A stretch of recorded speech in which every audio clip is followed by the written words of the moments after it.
안녕하세요. 평양정보통입니다. 오늘 전해드리는 이야기는 시청하시기 거북하실 수도 있어 수위를 조절하려고 노력했음을 알아주셨으면 합니다. 북한에서 빼어난 미모의 춤과 노래까지 특출났던 김수현 씨가 당한 끔찍한 일을 전해드립니다. 김정은의 방에 불려간 그녀는 어디서도 보지 못한 해괴한 행위들을 구사해야만 했고, 나중에는 비밀 별장이라고 불리는 곳에 갇혀 입에 담지도 못할 짓들을 당하게 되었던 이야기를 들려드리려고 합니다. 우리는 탈북자분들이 용기 내어 보내주신 사연을 들려드리는 만큼 가명으로 진행하는 점 양해해 주실 거라 믿습니다. 안녕하세요. 저는 북한을 탈출하여 남한에 온 지 1년이 다 되어가는 김수연이라고 합니다. 탈북 후 그동안 제가 겪은 말 못할 사연을 가슴에 묻어두고 공황장애를 겪으며 힘들게 살고 있는 저에게 심리치료를 담당한 선생님이 가슴에 묻어있는 이야기를 먼지 털듯 털어내는 것도 공황장애를 극복하는 데 도움이 된다고 하셔서 이렇게 사연을 보내게 되었습니다. 저는 올해 21살입니다. 남들은 참으로 꽃다운 나이라고 하네요. 하지만 저에게 북한에서의 시절은 결코 꽃다운 시절이 아니었답니다. 심리치료를 받고 있는 지금도 그때 생각을 하면 눈물이 나고 손이 벌벌 떨리거든요. 여러분은 모르는 사람들 앞에 옷을 다 벗고 서야만 했던 경험이 있으신가요? 이런 경험을 누가 해봤겠어요? 그런데 저는 있답니다. 아마도 예상하셨겠지만 저는 기쁨조의 일원이었고 그 중에서도 춤과 노래를 맡는 가무조에 있었습니다. 춤과 노래를 맡은 제가 왜 저런 일을 겪게 되었는지 지금부터 말씀드릴게요. 학교에서 이쁜 여학생으로 평범하게 살아가던 북한 소녀였던 제 삶이 완전히 뒤바뀐 건 바로 그날부터였습니다. 바로 오가 선발 통지를 받았을 때 말이죠. 처음에 저는 그게 무엇을 의미하는지 정확히 알지 못했습니다. 북한에서는 예전만큼은 아니지만 오가에서 진행하는 기쁨조로 뽑히는 일은 여전히 그저 영광스러운 일이라고만 생각했죠. 하지만 선발 과정은 제가 상상했던 것보다 훨씬 더 엄격하고 고통스러웠어요. 매일 아침 5시에 일어나 밤 11시까지 끝없는 신체 검사와 훈련이 이어졌죠. 검사관은 우리의 몸 구석구석을 샅샅이 살폈어요. 키 몸무게는 기본이고 피부의 탄력 근육의 유연성까지 심지어는 치아 상태와 발가락 모양까지 체크했고 게다가 검사관의 눈빛은 얼음장 같았어요. 그들의 차가운 시선이 제 몸 위를 훑고 지나갈 때마다 소름이 돋았어요. 특히 나이 지긋한 남성 검사관의 거친 손길이 제 피부에 닿을 때면 온몸에 전율이 흘렀어요. 심지어는 제 가슴을 꽉 쥐어보기도 하더군요. 제 기억에 그는 검사라고 했지만 미소를 띠고 있었던 것 같아요. 하지만 저는 꾹 참았습니다. 이건 영광인 거야. 수연아 버텨라 계속 되뇌었죠. 저의 어머니의 반응 또한 정말 복잡했습니다. 처음 소식을 들었을 때 어머니의 눈빛이 어떻게 변했는지 아직도 생생해요. 기쁨과 자부심 그리고 걱정이 뒤섞인 복잡한 감정이었어요. 넌 큰 인물이 될 거야 라며 자랑스러워 하셨지만 그 말씀을 하실 때 어머니의 손이 떨리는 걸 저는 놓치지 않았죠. 시간이 지날수록 어머니의 얼굴에는 근심이 깊어갔습니다. 마지막으로 집에 들어갔을 때 어머니는 저를 꼭 껴안으시며 수연아 조심해야 해. 무슨 일이 있어도 내 마음만은 지켜야 해라고 속삭이셨어요. 그때 어머니의 눈가에 맺힌 눈물을 보며 저도 모르게 가슴이 찢어지는 것 같았어요. 그렇게 훈련에 들어갔을 때에는 매일이 지옥 같았습니다. 저희를 관리하는 고위 간부 박정훈의 압박은 날이 갈수록 심해졌죠. 그는 항상 미소를 띠고 있었지만 그 미소 뒤에 숨겨진 위협은 분명했습니다. 제 어깨에 손을 올리고 위하듯이 이야기할 때마다 소름이 끼쳤어요. 내 가족을 위한 거야, 알지?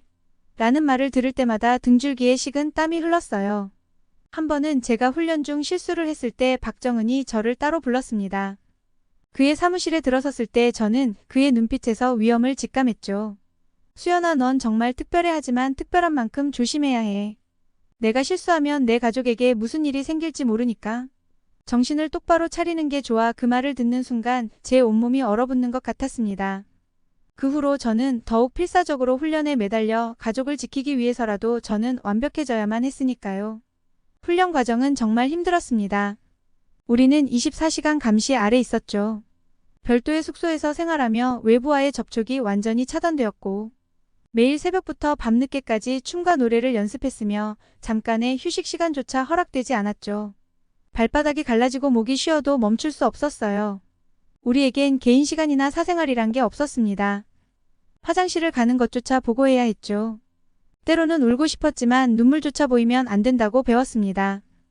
감정을 숨기는 것도 기술이야 라는 교육도 받으니까요. 밤에 잠을 자는 동안에도 긴장을 늦출 수 없었습니다. 언제 불려나갈지 모르니까요. 한밤중에 갑자기 깨워서 연습을 시키거나 즉흥 공연을 요구하는 경우도 있었거든요.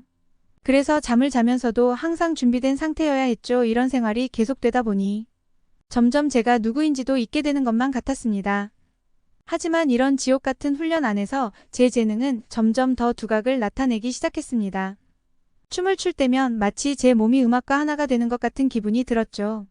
우리식 창법으로 노래할 때는 제 목소리가 마치 다른 사람의 것처럼 아름답게 울려 퍼졌고 관리자들도 제 실력에 감탄하며 칭찬을 아끼지 않았어요. 김수연.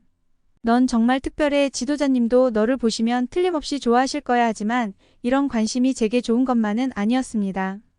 저에 대한 기대와 관심이 높아질수록 다른 동료들의 시선이 점점 더 차갑게 변해가는 걸 느낄 수 있었거든요. 특히 제 외모 때문에 더 심했죠. 어릴 때부터 예쁘다는 소리를 자주 들어왔는데 여기서는 그게 오히려 독이 되더라고요. 한 번은 화장실 안에서 우연히 동료들의 대화를 엿듣게 되었습니다.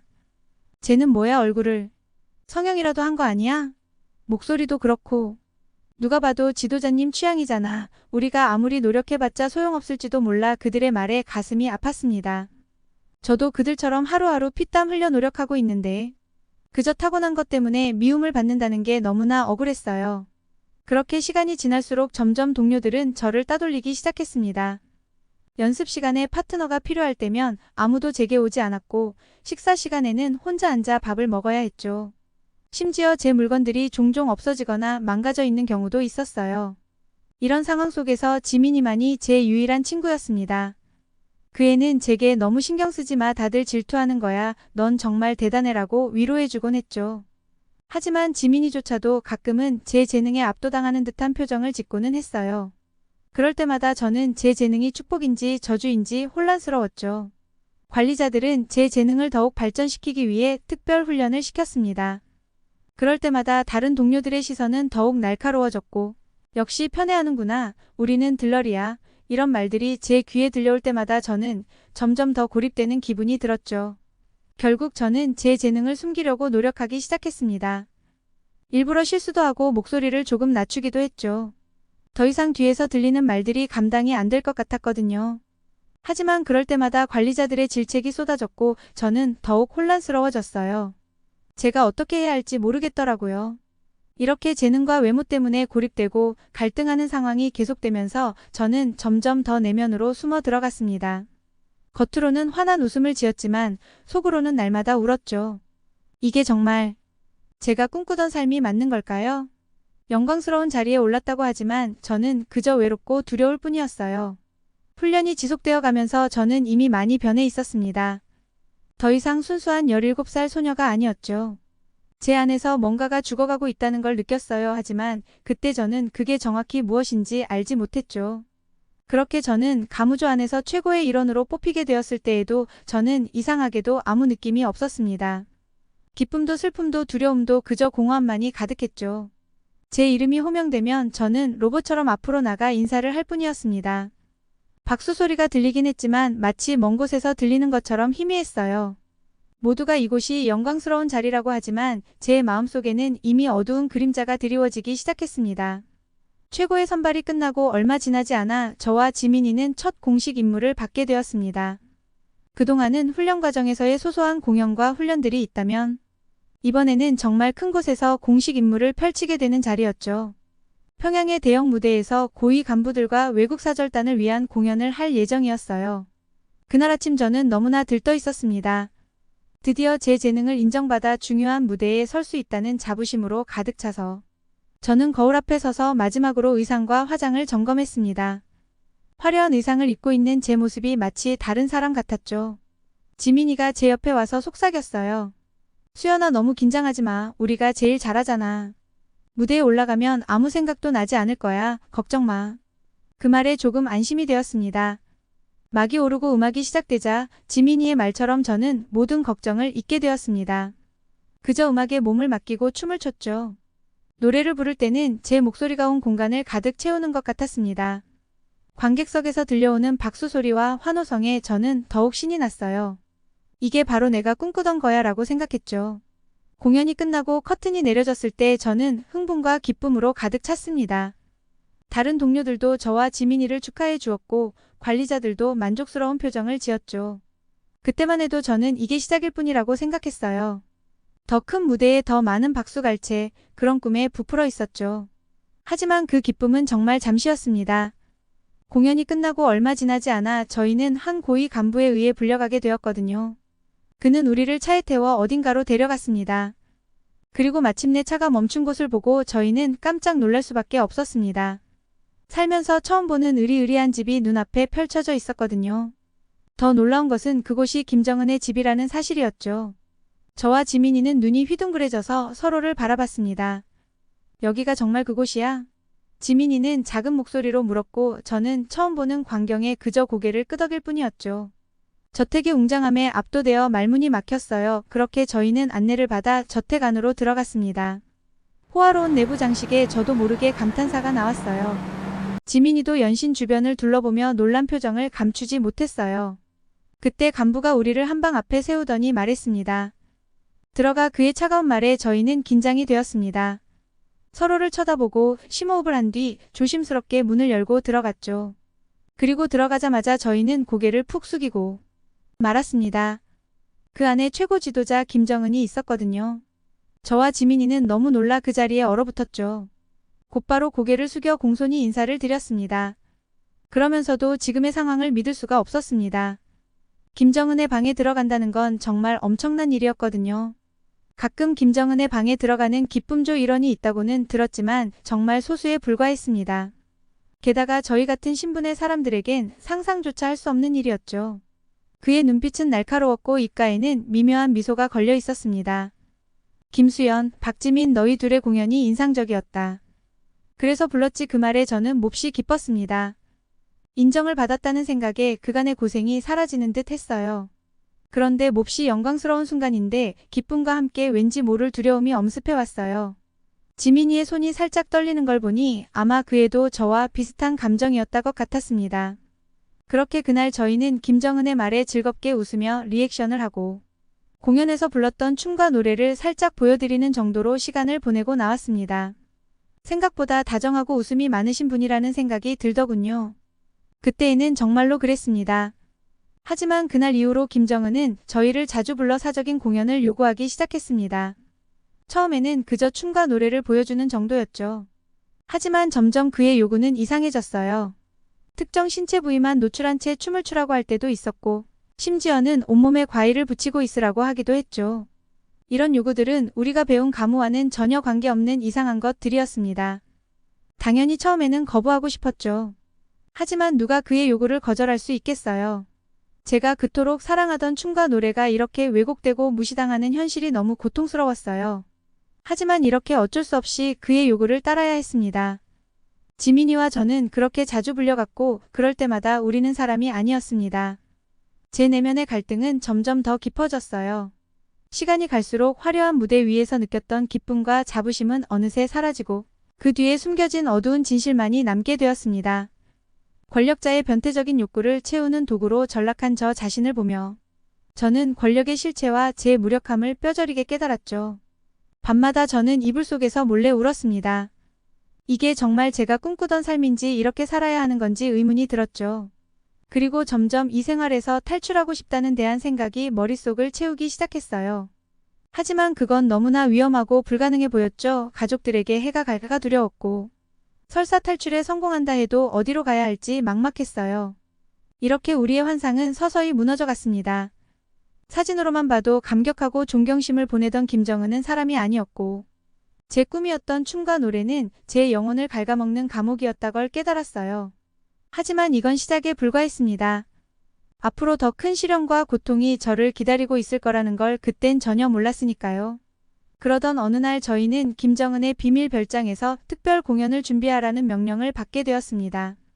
그 이야기를 들으니 벌써부터 두렵더라고요. 어떤 것들을 시킬까?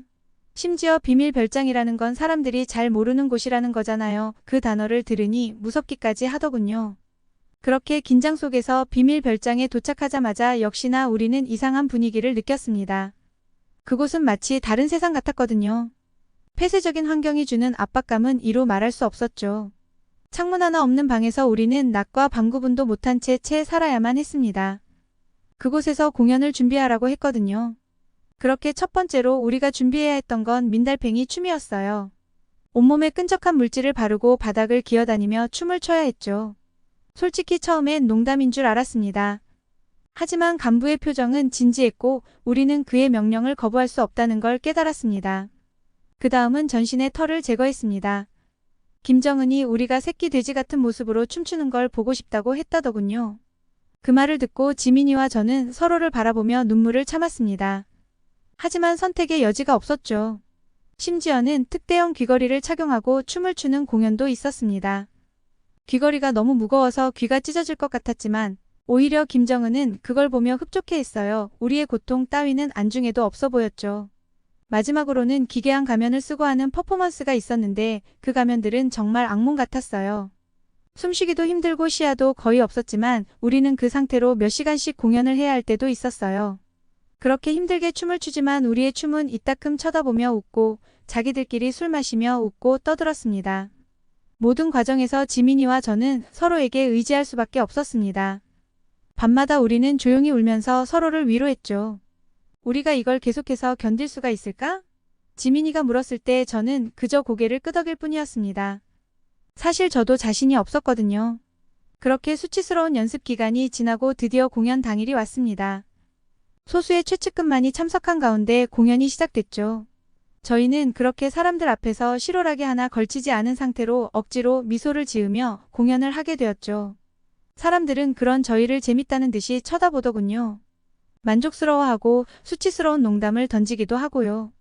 정말 딱 죽고 싶었지만 저희는 계속 웃으며 공연을 진행해야만 했습니다. 그런데 공연 긴장감의 순간 예상치 못한 일이 벌어졌습니다. 지민이가 복잡한 동작 중에 균형을 잃고 넘어지고 만 것이죠. 순간 방 안에 공기가 얼어붙었어요. 김정은의 얼굴이 순식간에 일그러졌고 그의 분노에 찬 고함이 좁은 공간에 울려왔습니다. 저는 지민이를 일으키려 했지만 김정은의 경호원들이 우리를 떼어놓았습니다. 저는 친구의 안전을 걱정하면서도 동시에 제 자신의 처지에 대한 두려움에 휩싸였습니다. 이 비밀 별장이라는 고립된 공간에서 우리에겐 탈출구가 없다는 걸 더욱 절실히 깨달았죠. 그렇게 김정은의 비밀 별장에서의 공연 실수 이후 지민이와 저는 극심한 압박과 공포에 시달렸습니다. 매일 밤 잠들기 전 우리는 서로를 꼭 안고 울었죠. 내일은 어떤 일이 벌어질지 우리가 살아남을 수 있을지 아무도 알 수 없었거든요. 어느 날 지민이가 갑자기 불려나갔어요. 평소와 다른 분위기에 저는 불안감을 감출 수 없었죠. 몇 시간이 지나고 지민이가 돌아왔을 때 그의 얼굴은 창백한 목소리로 말했어요. 수연아, 나 임신했어. 그 말을 듣는 순간 저는 온몸에 전율이 흘렀습니다. 임신이라니. 이 상황에서 대체 어떻게? 우리는 서로를 바라보며 한동안 아무 말도 할 수 없었습니다. 지민이의 임신은 우리 모두에게 위험한 비밀이 되었죠. 며칠 후 우리는 다시 김정은 앞에서 민달팽이 춤을 추라는 명령을 받았습니다. 지민이는 극도로 긴장한 채 춤을 추기 시작했죠. 하지만 갑자기 그 애가 어지러움을 느끼며 쓰러지고 말았습니다. 그리고 김정은의 옷에 토사물을 흘리고 말았죠. 순간 방 안에 공기가 얼어붙고 말았습니다. 이건 정말 일어나서는 안 되는 실수였죠. 지민이의 실수에 김정은의 얼굴이 불그락 푸르락해지더니 결국 지민이를 향해 달려들었어요. 이 천한 것이 그가 소리치며 지민이를 때리려고 했죠. 그 순간 지민이는 본능적으로 자신의 배를 감쌌습니다. 제발 배는 안 돼요. 애가 있습니다. 죄송합니다. 정말 죄송합니다. 살려주세요. 그녀의 절규가 방 안을 가득 채웠어요. 이러한 지민이의 절규에 김정은의 표정은 순식간에 변했습니다. 분노와 배신감 그리고 혐오감이 뒤섞인 표정이었어요. 내가 너를 그렇게나 특별히 대해줬는데 이렇게 배신하고 임신을 해? 그의 목소리는 차갑고 위협적으로 소리쳤어요.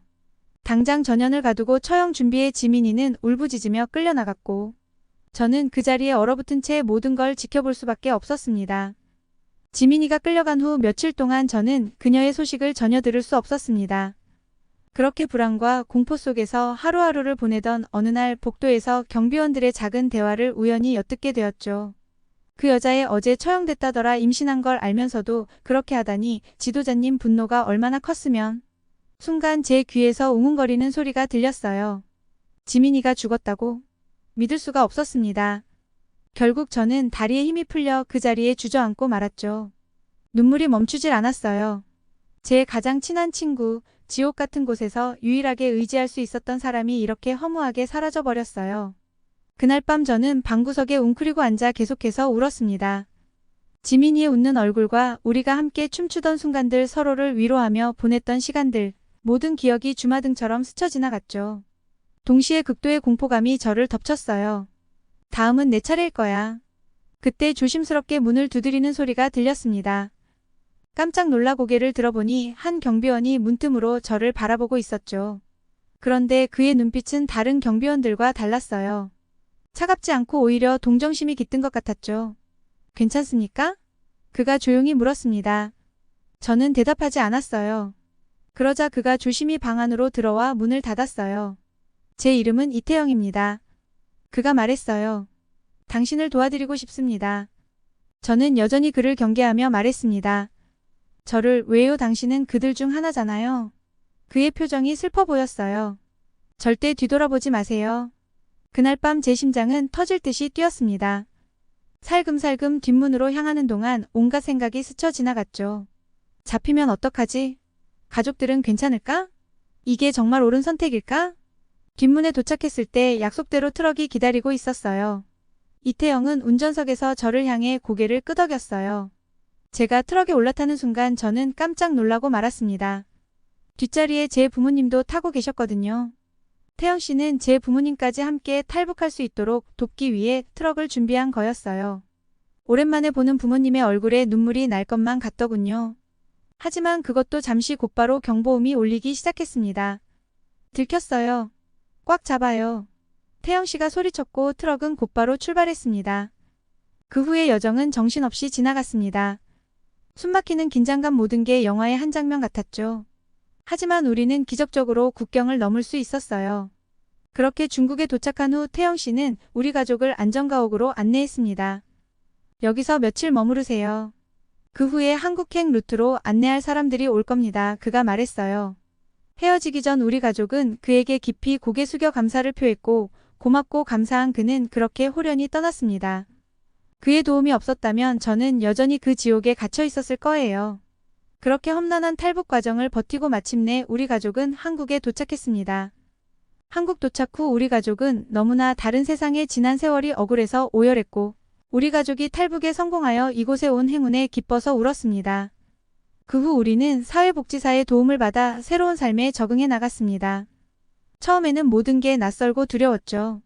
자유롭게 말하고 행동하고 생각할 수 있다는 게 오히려 부담스럽게 느껴졌어요. 수연 씨, 천천히 해도 돼요. 모든 게 시간이 걸리는 법이에요. 사회복지사는 자주 저를 위로해 주셨죠. 그분의 따뜻한 말 한마디 한마디가 제게는 큰 힘이 되었어요. 저는 한국에 와서도 자주 가위에 눌리고 사람들이 있는 곳에는 갈 수가 없고 사람들의 시선이 무서웠어요. 때때로 숨을 쉴 수가 없는 공포에 사로잡히기도 했어요. 공황장애라는 진단을 받았어요. 사회복지사님은 심리상담도 받을 수 있게 연결해 주셨어요. 그러던 어느 날 복지사님의 소개로 한 언론인을 만나게 되었어요. 그는 제 이야기에 깊은 관심을 보였죠. 김수연 씨의 경험을 세상에 알리고 싶습니다. 북한의 인권 실태를 고발하는 데 도움이 될 거예요. 그의 제안에 저는 잠시 망설였어요. 제 이야기를 공개하는 게 두려웠죠. 하지만 동시에 이것이 제가 할 수 있는 일이라는 생각도 들었어요. 며칠 생각해보겠다고 하고 많은 고민을 한 후에 그를 다시 만났습니다.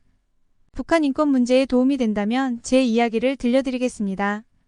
저는 지금 그분과 북한의 인권 문제에 대한 국제적 관심을 촉구하고 있어요. 때로는 가슴 먹먹하게 통증이 밀려와 힘들고 고통스럽지만 이것이 제가 해야 할 일이라고 믿었습니다. 가끔 밤에 잠을 이루지 못할 때면 지민이와 다른 기쁨조 여성들의 얼굴이 떠오르기도 해요. 그리고 나를, 우리 가족을 지옥에서 꺼내준 태영 씨 소식이 많이 궁금하기도 합니다.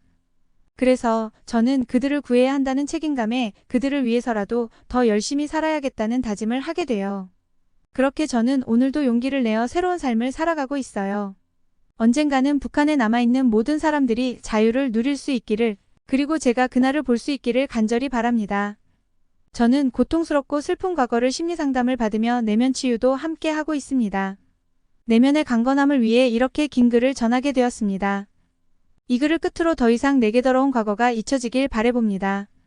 이제 저는 희망찬 미래를 향해 나아가고 싶습니다. 제 이야기가 누군가에게 힘이 되길, 그리고 세상을 조금이라도 더 나은 곳으로 만드는데 도움이 되길 바라며 이 글을 마칩니다. 전하기 힘든 사연을 보내준 김수연님께 감사드립니다. 지난 인생을 정리하듯 다 털어내셨으니 이제 앞날에 평안이 깃들기를 기원합니다. 행복하세요. 평양정보통을 시청해주신 모든 분께 감사드리며 매일매일의 행운이 함께하길 기원합니다. 감사합니다.